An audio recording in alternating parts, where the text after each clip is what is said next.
واجعل لي من ورثة جنة النعيم الله. واجعل لي من ورثة جنة النعيم واغفر لأبي إنه كان من الضالين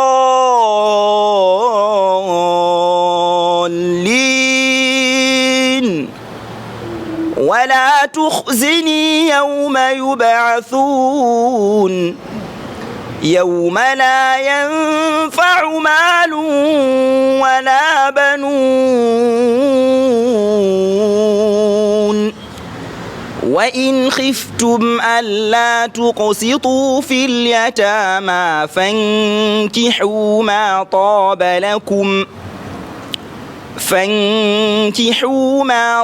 لكم من النساء مثنى وثلاث ورباع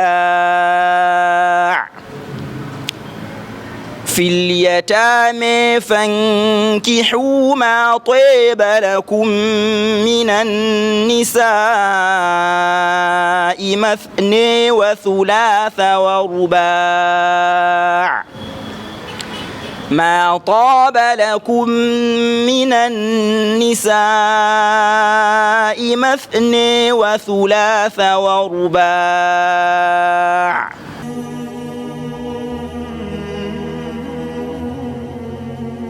So I just want him to like explain to us how he has achieved, this, how he's able to recite the Quran with this beautiful voice, and his journey with the Quran.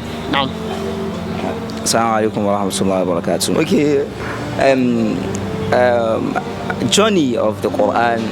Sometimes you say way of the Quran, because when you see journey of the Quran, it's just like something that maybe that has an end. So that is why I see it's when someone says journey of the Quran, I see it as I used to see it as something that is not complete, like he's making it look incomplete. Maybe just say way. Like when you see some way, a way doesn't end. Like when you were talking about way, this way is a way of life. Like journey of the Quran is a way of life. It's not something you have to come to an end. That's something someone needs to understand. As I'm still a student of Quran. As he's still a student of the Quran. So that is how it's supposed to be. Not like if someone wants to learn the Quran, you just have to, okay, I've memorized it and I've stopped. Maybe I want to continue something. So that is just it. I just wanted to say this and brush it up. So in the first place, I had the privilege, let me say the privilege of being in a family, growing up in a family where there is Quran. Like a family where you grow up memorizing the Quran, reciting the Quran every day, listening to Quran. So I had this privilege of, my father was my first teacher, as I said in our previous video. So I will leave like the link to watch the video here. You can just click it and watch the previous video. He was my first Quranic teacher, my first everything teacher. He taught me Quran, he taught me how to spell, he taught me everything. He was my first teacher because in the first place he didn't even take me to school. He made sure, even before I started, I get to know that I could talk. I knew that I could recite Quran also. Wow. So that's one thing I knew. I could remember that when I knew that, okay, I could speak, I could talk, I could communicate with people. At that time, I knew that I could also recite the Quran. So that is how it was for me. So it was kind of easy coming up because it was something maybe you were doing every day. It's just kind of, so I just got used to it. So it has become a habit already. I've already become addicted to that way of waking up early in the morning. As I was very, very young, but I wake up every day at that time, 4 a.m. in the morning, pray our tahajjud, that's what we call them, after the tahajjud. And another thing is that what I have memorized previously is what we use. And my father will ask me to lead the prayer. Even when I was small, I was very young, he was asking me, okay, lead. So I'll be making mistakes, he'll be correcting me. So I'll be making mistakes, he will be correcting me. And it depends on what he wants me to recite. Sometimes he will ask me, oh yeah, pray 4 rakah, 1 witr. Or pray 4 rakah, 3 witr. Pray 8 rakah. If my muraja is much, we wake up sometimes 3. Wow. So we start doing the muraja. So after the muraja, we sit. He teaches me something new and I memorize it. But the journey was it was a very, very kind of slow journey because I told you earlier that I started memorizing Quran. I think with the verse, what I could remember. I don't even know about the Surah Nas and Fatiha. I don't even know the time I memorized, or the time I could remember when I reached Juzu Naba. I was memorizing verse. Then I could remember in Surah Al-Mursalat. I suffered a lot because when I was saying my dad taught me, it's not because my dad, I suffered a lot because I was beaten. And that's part of the journey. I was beaten. My father he beats me mercilessly then. And now you're enjoying it? Yeah, sure. Surah Al-Musalat, I could remember, the wailun, subhanallah. So, and I was taking verse. He was giving me so sometimes he only give me the wailun. So when he gives me the wailun, I wouldn't know, the next one. Sometimes I could remember I read, Alam nuhlikil awwalin thumma nutbi'uhum al-akhirin. So I thought I finished, and then I was at Intaliku already. Continue, I said I finished. I said no, I finished. He beat the hell out of me that day. So that is that. I think I memorized Surah Al-Musalat for almost 3-4 months. I was memorizing that whole surah. Even after I memorized it, he just made it a habit. I'll have to read it today, tomorrow, next tomorrow. I will just read it. So that's why Surah Al-Musalat is one of the it's one of my favorite surahs in the Quran. Was it hard? Yeah, it was hard for me when I was coming up. It was one of the hardest surahs. In fact, that was the surah. 3 months in 1 page and 1.5 page. But I was very, very young at that time actually. But I could remember because of the stress, because of the struggles and everything I've gone through. So when I was coming up, 1 verse, 2 verses, 3 verses. So the least I know, the least I could remember that I took then was 3 verses. Yeah, what was 3 verses? I have never exceeded 5 verses. Yes, even when I became a pro, I was memorizing 5 verses. I was, Then your mother must be so strong. So I was memorizing 5 verses. So even that 5 verses, I memorized 4 days in a week, 3 days for Muraja. Because what I do then is that I will memorize today. After presenting it, tomorrow we'll come and revise it. You know, what I have memorized, I'll be asked to revise it several times. At that time, I can't even countless times sharp. And that time, he will revise with me. He always revise with me. It's not like he will allow me sit and revise. No, we sit together. We'll be revising together. We revise together. So at that time, as it were going, so I will revise it. I will memorize a day, revise the next day, and he will teach me the same 5 verses I've memorized. He will teach me again. So I've memorized it in. Yes, say it after me. Yeah, that is how it has been. So that means people that that always in they want to memorize the Quran in 6 months. You can never memorize Quran. Like if you want it to be, there's a difference between memorizing the Quran and having the Quran. If you want to memorize the Quran, it's something you can do in 3 months. If you want to have the Quran, no. Continuously? No, you can never have Quran that way. I said it to you, I revise every day, have the Quran. Currently, 15 juzu, that is 15 juzu, which is 30 hizb. Every day, that's what I do. I said it to you. And sometimes, even if I'm very, very busy, the least I know is 10 juzu. Per day? I will do, yes, per day. So which means I could. The training that you have had. Yeah. So there's no way I will know, because that's the first thing in the morning and the last thing before I go to bed. Wow. So and I used to say it, this phone you are seeing, this phone is one of the reasons people don't get to have Quran. Not memorize the Quran, have Quran. Have it in their memory. Store it. This phone is one of the reasons. Most times you have a phone, you want to memorize Quran, someone wants to revise, you carry his phone. You take his phone. You revise, you then press phone. Yeah, revise. I've seen it because I've been with a lot of students of Quran. They'll come to the masjid to revise and they'll have phone with them.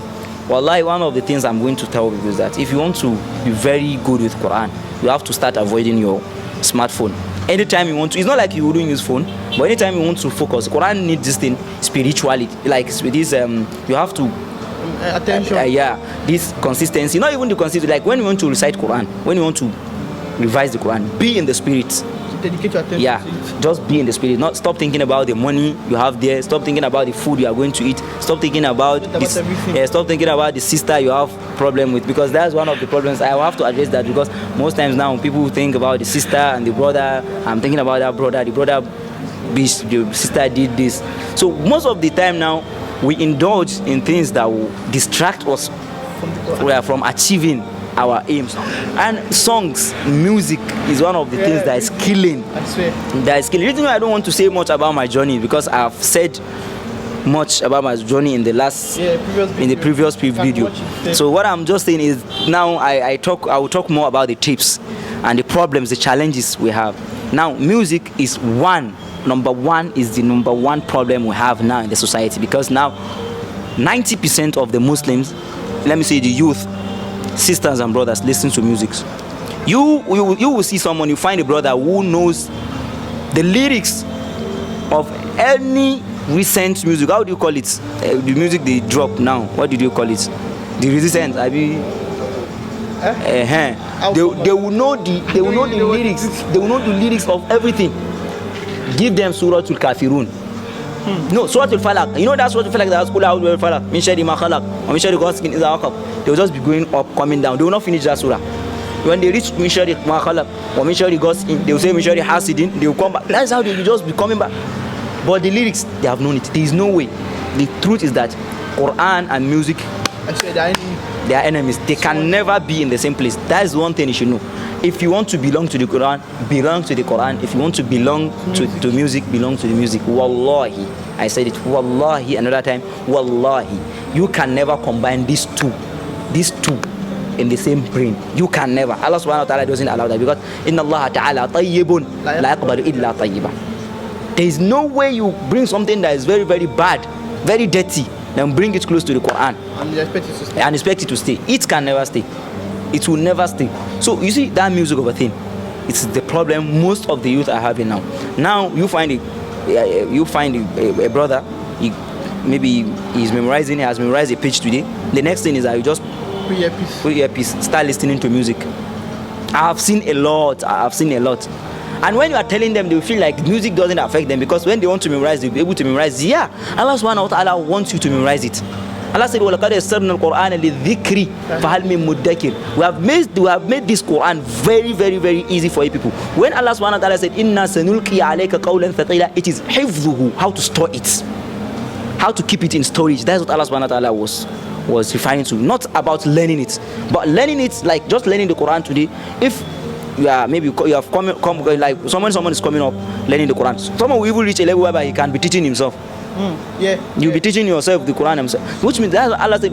But the hardest thing is when Allah said, Inna sanulqi alayka qawlan thaqila. That's thaqila, that said heavy words. It's like storing them. How to movies, like the type of movies we watch nowadays, they are kind of movies that gives us different of orientations, like bad orientations. Now sometimes we dedicate our time to things. Now we will see someone that watch a movie that has 500 episodes. Why 500 episodes? Someone will be watching movie in a day. Someone can watch a movie in a day. Not an Islamic movie. Not that the movie is will teach you something, you are going to learn something from it. No, all the movies people are watching nowadays, they are giving them orientations on how to waste their time on things, some unimportant things. Movies are one of our problems, and now most of the movies are watching, these people are not even allowing us to watch good movies. They will have to attach one or two of their ideologies to the movie, so that we watch it today, we watch it tomorrow, we get to start liking it. We start picking the ideologies. Now, where did we get all these ideologies of, you see people trying to support Astaghfirullah to be like all these homosexual of a thing? When a Muslim will come out and say he is a Muslim and he's a gay, and you have to accept him. Where did we get that from? From all these movies, because they are showing that it is nothing. So that's the number 2 problem we have. Number 3 problem we have is that support from the parents. You see, this is very, very important. This is very, very important. Parent doesn't give it this importance, like doesn't give it this support they are supposed to be giving it. Nowadays, parents are more focused on their children's career and future. Yes, but they don't think about their hereafter. Allah subhanahu wa ta'ala said, "Ya alladhina amanu qu anfusakum wa ahlikum nara." You should protect your family and your wa ahlikum, you yourself, then your family, your close ones, from getting to where? Hellfire. Now Allah subhanahu wa ta'ala, when in the day of judgment, Allah subhanahu wa ta'ala is calling upon your children, you know that Allah subhanahu wa ta'ala is going to call upon you on the things they have done. Now you expect Allah subhanahu wa ta'ala to now call your own son. What have you done in the dunya? He hasn't learned the Quran. He was listening to music, watching movie in your own house, with your own TV that you used your money to buy, with the money you are using to subscribe for the decoder or whatever. you allowed him from morning to night. If it's a sister, you allowed her to watch all these movies from morning to night without even thinking about her hereafter. That is the mistake parents makes now. Most times they don't even think about hereafter, they think about future. They don't think about akhirah, they think about dunya. Even for we, the youth now, you now as a brother, please, or as a sister, as a young man or a young lady, please, don't you feel shy going somewhere and someone should ask you to recite the Quran and you will not be able to recite and you are a Muslim. So now when you go to Allah subhanahu wa ta'ala asks you, what were you doing in the dunya? What were you doing? And you didn't learn the Quran. What would your excuse be to Allah subhanahu wa ta'ala? We like, what? You were watching music, I had 3 degrees in English. I had PhD. Allah subhanahu wa ta'ala doesn't care about all those that. He doesn't care. But I'm telling you, the truth is that with Quran alone, learn the Quran, get to put it in practice, it is an easy way for you to get to Jannah. Don't forget the Prophet ﷺ said, لا أقول ألف لام ميم حرف ولكن ألف حرف ولام حرف وميم حرف. And he said, وَالْحَسَنَةُ بِعَشْرِ أَمْثَالِهَا. When you are reciting the Quran, a word has 10 words. A letter has 10 words. A letter when you are reciting the Quran. So imagine if you recite the whole Quran in a month. Imagine. So Quran is an easy shortcut for you to get to Jannah. People don't get this. That is why Allah subhanahu, they used to say what? Ahlul Qur'ani Ahlullah.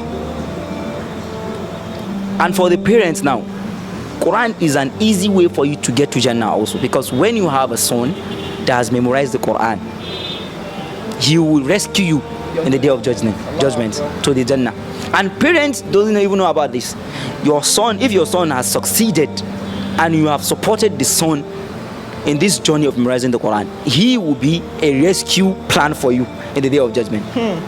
So just try to make your rescue plans from dunya. Have rescue plans that I've planned. Okay, I have a son. Let me have these plans and do some other things. So Quran is an easy, very easy shortcut to the Jannah. That's 3. And number 4 is consistency. And I've said it several times, consistency and dedication. You see this consistency of a thing that we are seeing. If you want to memorize the Quran, get a schedule for yourself. Make a schedule for yourself. If you want to be memorizing in the morning, 6:30 or 6 o'clock to 8 o'clock, that should be the time. Never in your life skip that time for any minor reason. Respect that time. From that 6 o'clock to 8, respect it. Always come, sit and memorize. Even if at all, if you are not even feeling too well, come open the Quran. It's not much that you have to recite it. Open it. Be going through the pages. Be going, at least play the Quran and listen to it. Especially for the sisters that they might have days that they wouldn't have to recite the Quran open, they wouldn't have to open the Quran. Yes, you will listen or recite from what you have memorized. So we have ways. Yeah, consistency and dedication. Just be on it. And another thing is sincerity. Purify your heart. See it as an act of worship. Wallahi, you purify. Most of the time, reason why Hufaz fail is because of their intentions. Some of them are memorizing Quran, so they will brag with it. Yeah, they will come and be like, I have memorized it. Yeah. So that makes them fail. Now you will see a lot of brothers that memorize the Quran. When you meet them, call them, test their memorization, nothing. You test their memorization, nothing. You understand what I'm trying to say? So when you purify your heart and see it as an act of worship, taqarruban ila Allah, you're trying to get near to Allah subhanahu wa ta'ala with it. Allah subhanahu wa ta'ala will make it easy for you. Because when you see it as an act of worship, it is not going to be something you will just stop. Because a worship is not something a servant of Allah or a slave of Allah should stop at any time. So that will make you always see that, okay, it's an act of worship, let me do it. It's an act of worship, let me see it. But when you see Quran as an adventure, like people nowadays, youth, brothers, tend to memorize the Quran because they want to participate in competitions. 1, they want to impress the society. 2, they want to brag with it. 3, a lot. It is good when someone has memorized the Quran and we are seeing him as a as a rival, like let me get to do, so let me be like that. That type of jealousy is good. It's very, very good, because it's going to improve you. It's going to make you a better person. So that one is there. So these are the tips I'm going to talk about. You said everything, and I pray that Allah was my abundantly, and I hope, and His name, I hope, and you all have learned, from what He has said, and He has advised me, I've learned, and you all have also learned. And I pray that Allah makes this, an hujjah for Him, not an hujjah against Him, and also Allah makes us among the people of the Quran. Jazakumullahu khairan. Wassalamu alaikum wa rahmatullahi wa barakatuh.